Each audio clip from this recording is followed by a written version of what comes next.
Hello नमस्कार दोस्तों, स्वागत है आपका मेरे अपने यूट्यूब चैनल में। दोस्तों, आज की हम वीडियो में जानेंगे कामायनी के महाकाव्यत्व के बारे में।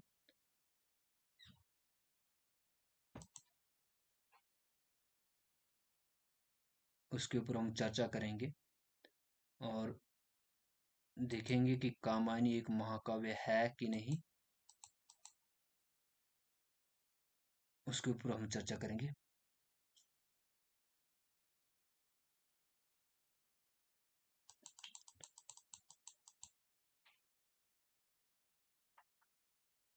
जैसे कि मैंने आपको बताया है कि कामायनी की थोड़ी बहुत जानकारी हम आपके साथ साझा करेंगे जो है हमारे पास। तो कामायनी जयशंकर प्रसाद की रचना है। आधुनिक युग का यह महाकाव्य कहा जाता है, खड़ी बोली का। इसके इसके 15 सर्ग हैं, जो इस प्रकार नीचे दिए गए हैं। 15 सर्ग है और इसमें अंगिरस है जो शांत रस है। शांत रस है। और दर्शन इसमें समरसतावाद आनंदवाद है। और मुख्य पात्र है मनु, श्रद्धा, ईड़ा, कुमार। और मुख्य छंद है तांटक। ठीक है, इसमें 30 मात्राएं होती है, मात्रात्मक छंद है। कामायनी के स्वर्गों का क्रम इस तरह है: चिंता, आशा, श्रद्धा, काम, वासना, लज्जा, कर्म, ईर्ष्या, ईड़ा, स्वप्न, संघर्ष, निर्वेद, दर्शन, रहस्य। इसको आप क्रम से याद रखें तो ठीक रहेगा, क्योंकि आगे जाके इससे क्वेश्चन बनते हैं नेट में, जैसे कि आप और किसी भी अ, हिंदी एग्जाम में जहाँ पे पूछा जाता है लिटरेचर, तो वहाँ पे पूछ सकते हैं। और जो महाकाव्य की बात है, उसके ऊपर यहाँ पे जैसे कि आप यहाँ पे भी देख सकते हैं कि यहाँ पे कुछ प्रतीक दिए हुए हैं। जैसे मनुपात्र है, वो किसका प्रतीक है? मन का। मन का प्रतीक है। और श्रद्धा हृदय की है। ईड़ा बुद्धि, बुद्धि और मानव का कुमार है। ये कामायनी की पद है। और आचार्य शांति प्रिय द्विवेदी ने कामायनी को छायावाद का उपनिषद कहा है। ये भी आप नोट रखेंगे। जयशंकर प्रसाद को प्रेम और सौंदर्य का कवि माना जाता है। अब चलिए आगे बात करते हैं कामायनी का महाकाव्य। इससे पहले मैं बता दूं कि ये जो नोट्स हैं वो है आईएएस नोट्स, दृष्टि के यूपीएससी की नोट्स है। उसमें जो दृष्टि बुक निकलती है, ऑप्शनल जो रखते हैं बच्चे हिंदी का, तो उनकी नोट्स को मैंने मंगाया है। तो उसमें खास बात ये होती है कि कम समय में सही बात कहना। ठीक है, इधर उधर की बातें ना कहकर सीधे, और क्योंकि वहां पे समय का बहुत अभाव होता है, तो जो भी इसमें है तो वो आपको सब कुछ लिख देना है, तो आपका आंसर बहुत ही अच्छा जाएगा। इसलिए ध्यान रखें इन बातों का। चलिए शुरू करते हैं।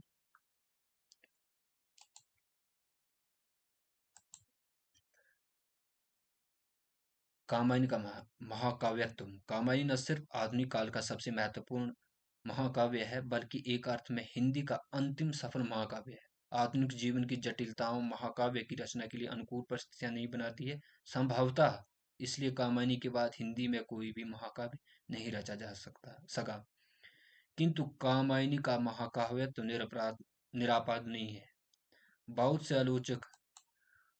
आलोचकों को इसमें वह आस्वाद नहीं मिलता जो पारंपरिक, जो प्राचीन नियम थे। ठीक है, जैसे कि रामचरितमानस आप रख लो। ठीक है, इन इनमें जो पद्मावत है, पद्मावत तो खंडकाव्य में भी आता है। ठीक, तो उनमें जो है जैसे उदात, अ, मंगलाचरण, ठीक है, चरित्र प्रधान, ऐतिहासिक स्टोरी जो भी है उसमें जो आते थे। ठीक है, छः। तो वो है उस परंपरा में ये नहीं आता है, जैसे कि यहाँ कह रहे हैं कि पारंपरिक महाकाव्य उपलब्ध होता है वह वो जो स्वाद है इस कामायनी में नहीं आता है। इनका कहने का भाव यही है। इसलिए डॉक्टर नगेंद्र, जिनका जन्म 1915 में है, इन्होंने अपनी प्रसिद्ध पुस्तक कामायनी के अध्ययन की समस्याएं में स्पष्टता कहा है कि कामायनी के महाकाव्यत्व का निर्धारण पारंपरिक नहीं, वो प्राचीन नियमों से नहीं, आधुनिक कसौटियों के आधार पर होना चाहिए। जो आधुनिक कसौटी है उनको आधार मानकर करना चाहिए। इस संदर्भ में उन्होंने 5 प्रतिमानों को दिया भी है, जो आपको मैं बताऊंगा आगे, उनको भी नोट करें। प्रतिमानों की चर्चा की, जिनके आधार पर किसी रचना के महाकाव्यत्व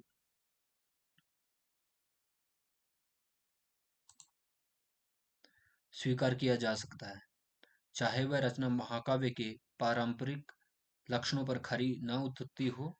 ये 5 प्रतिमान आप इनको नोट कर सकते हैं: उदात्त कार्य, उदात्त कथानक, उदात्त चरित्र, उदात्त भाव, उदात्त शैली। अब हम एक एक करके इनको पढ़ेंगे और इन सभी बातों को आप अपने आंसर में लिखें, क्योंकि ये संक्षेप में है। जैसे कि मैंने आपको बताया कि ये दृष्टि नोट्स है, आईएएस नोट्स है, तो इसमें संक्षेप करके सही बात को कहा गया, तो आप इनको नोट भी कर सकते हैं। इसमें है कि उदात्त कार्य का अर्थ है, समझाने के लिए कहा कि रचना में महान उद्देश्य की प्रस्तावना होनी चाहिए। कामायनी में जिस उद्देश्य की प्रस्तावना है वह है समरसता और आनंद की उपलब्धि। आप इसको तो जरूरी लिखें। इसका उद्देश्य की उसमें आप रख सकते हैं समरसता और आनंद की उपलब्धि। यह उद्देश्य व्यक्तिक और सामाजिक दोनों दृष्टि, व्यक्ति और समाज की दृष्टि से दोनों उदाहरण है। व्यक्ति के भीतर वह यह ज्ञान इच्छा और क्रिया का समन्वय है। व्यक्ति के भीतर ज्ञान इच्छा क्रिया का समन्वय सामंजस्य है, जबकि समाज के स्तर पर विज्ञान संस्कृति और राज्य व्यवस्था का समन्वय है। व्यक्ति के आधार पर ज्ञान इच्छा और क्रिया का, और समाज के स्तर पर विज्ञान संस्कृति और राज्य व्यवस्था का समन्वय है। यह उद्देश्य इतना व्यापक है कि किसी भी देश, क्योंकि सब देश की ये जरूरतें होती हैं, काल से सीमित नहीं होती है, क्योंकि विषमता और बिखराव की समस्या सर्वदैशिक और वह सर्वकालिक प्रकृति की है। और दूसरा जो है इसका, वह उदात्त कथानक। उदात्त कथानक के प्रमुख कथा उदात्त कथानक का अर्थ है कि कथा की घटनाएं विराट हो मतलब लंबी हो, विकसित हो, ठीक है, तथा उनका घनत्व वैसा हो कि पाठक के मन मन पर सम्मोहनकारी व गरिमापूर्ण प्रभाव पड़े। सामान्यतः माना जाता है कि यदि घटनाएं विस्तृत देश काल में फैली हो तो विराट हो, तथा संख्या की दृष्टि से संघन हो तो कथानक ताकतवर बनता है। कामायनी में समस्या यह है कि इसमें बाहर जीवन की घटनाएं कम है, मतलब बाहरी जीवन की घटनाएं कम है। क्योंकि आपने जो इसके सर्गों को देखा, चिंता, आशा, काम, श्रद्धा, लज्जा, ठीक है, आनंद, जो भी है, तो वो आंतरिक जीवन के हमारे वो भाव है हमारे, ठीक है, तो उनको इन्होंने ज्यादा आधार बनाया है। तो वो किस तरह से मनुष्य के जीवन में घटित भाव आते हैं उनको आधार किया गया है, बाहरी नहीं।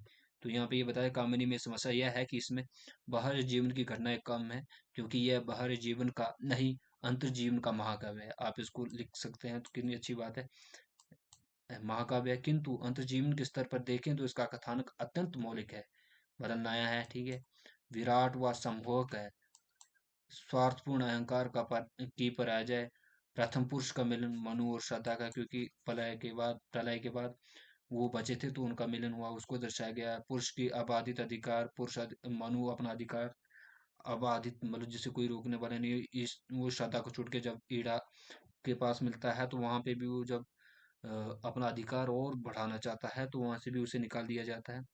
और भावना के विपरीत नारी की कोमल कोमल और त्यागपूर्ण प्रवृत्ति यही है, ठीक है, कि नारी तुम श्रद्धा हो, जैसे भाव नारी की कोमल व त्यागपूर्ण प्रवृत्ति इसको दिखाया है, ठीक है, वो दिखाया गया है इसमें। पुरुष का भौतिक व तार्किक रास्ते पर चलकर अंततः, जैसे कि मैंने बताया कि वो श्रद्धा को छोड़कर फिर इड़ा के साथ मतलब आधुनिक तकनीकी को बढ़ाने की उसमें रहता है, तार्किक रास्ते पर चलता है श्रद्धा को छोड़ के, अंततः वह महत्वाकांक्षाओं से पराजित हो जाता है, उसे बाहर निकाल दिया जाता है। जब पुरुषों का अपनी समस्या का मूल कारण समझते हुए वो भावनात्मक जीवन से पुनः संबंध होना होता है, क्योंकि वह अंत में श्रद्धा उसे कहाँ ले जाती है, भक्ति की तरफ ले जाती है, कैलाश की तरफ ले जाती है, और शिव के दर्शन पाता है भावना तो, और अपने लक्ष्य को मतलब समझ लेता है कि किस तरह से ये सभी घटनाएं इस अंतर्जीवन के महाकाव्य का कथानक बनती है। कि इतनी बड़ी बाहरी जीवन से देखें तो ये कम है, लेकिन आंतरिक जीवन से इसे देखा जाए तो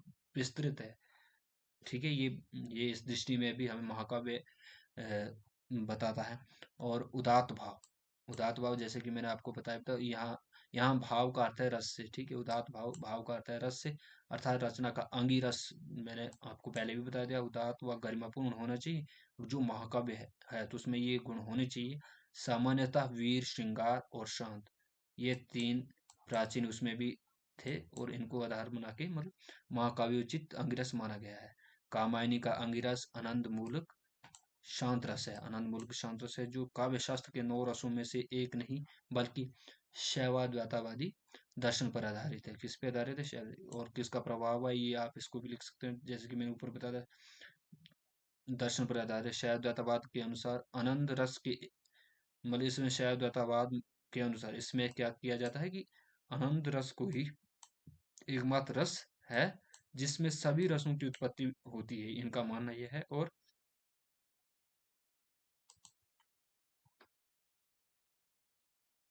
सभी जिसमें सभी तिरोहित भी होते हैं, सारे रस इसमें है, इनका मानना ये स्पष्टता, यह अत्यंत उदात्त भाव है। और उदात्त चरित्र की बात की जाए, इसका अर्थ है कि महाकाव्य के नायक को उदात्त होना होना चाहिए। महाकाव्य का जो नायक है उसे उदात्त होना चाहिए, मतलब उच्च गुणों से परिपूर्ण होना चाहिए, अर्थात उसे शक्तिशाली, दृढ़, स्थिर, अहंकारहीन, अंत गंभीर तथा महासत्व से युक्त होने चाहिए। किंतु यदि कामायनी में मनु के चरित्र का विश्लेषण करें तो समस्या उत्पन्न होती है, क्योंकि मनु में औदात्य परिलक्षित नहीं होता है।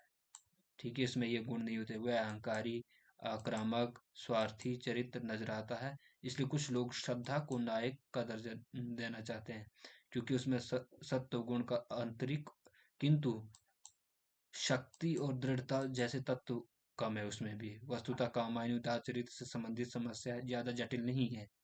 आप इसको फिर समझा सकते हैं कि हम्म, मानी जा सकती है, क्योंकि हुतात्म नायक की शर्त वाल्मीकि रामायण के बाद विकसित, जो उदात्त नायक का जो हम्म, विकसित हुआ है, उदात्त नायक का प्रचलन हुआ है, वह वाल्मीकि कृत रामायण के बाद विकसित हुआ। पर यहाँ पे हमें ध्यान देना क्या है कि जो वाल्मीकि रामायण बाद में लिखी गई ये चीजें, ठीक है।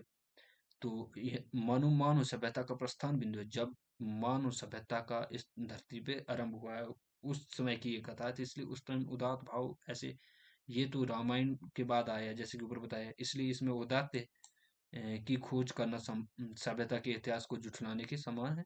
इसके साथ साथ यह भी ध्यान रखना जरूरी है कि मनु एक विकसनशील चरित्र है। वह शुरू में भले ही उदात्त ना हो, अंत में उदात्त अर्जित कर लेता है।